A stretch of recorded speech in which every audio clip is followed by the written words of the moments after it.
দর্শক স্ক্রিনে দেখতে পারছেন গত 18ই জুলাই রোজ বৃহস্পতিবার সন্ধ্যা বেলার ফুটেজ।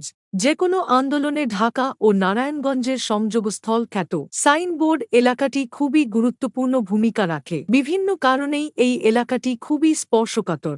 কোটা আন্দোলনের ইস্যু খুব শীঘ্রই সারা দেশে ছড়িয়ে পড়ে। তারই পরিপ্রেক্ষিতে সাইনবোর্ড এলাকায়ও বিকেল থেকেই অস্থিরতা দেখা দেয়।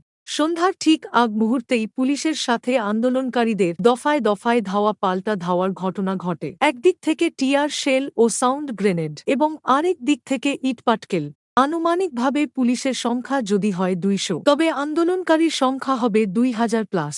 এক পর্যায়ে পুলিশ পিছু হটতে বাধ্য হয়। তখন সাইনবোর্ড এলাকাটির নিয়ন্ত্রণ পুরোপুরি চলে যায় আন্দোলনকারীদের হাতে। মূলত সেই সময়ের ফুটেজই আপনারা দেখছেন। আন্দোলনকারীরা এই সময় ঢাকা চট্টগ্রাম হাইওয়ের সাইনবোর্ডে টায়ার জ্বালিয়ে আগুন ধরিয়ে রাস্তায় ব্যারিকেড দেয়।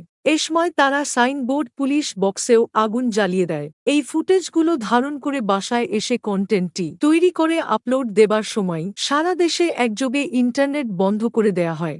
এর ফলে আর আপলোড দেওয়ার সুযোগ পায়নি।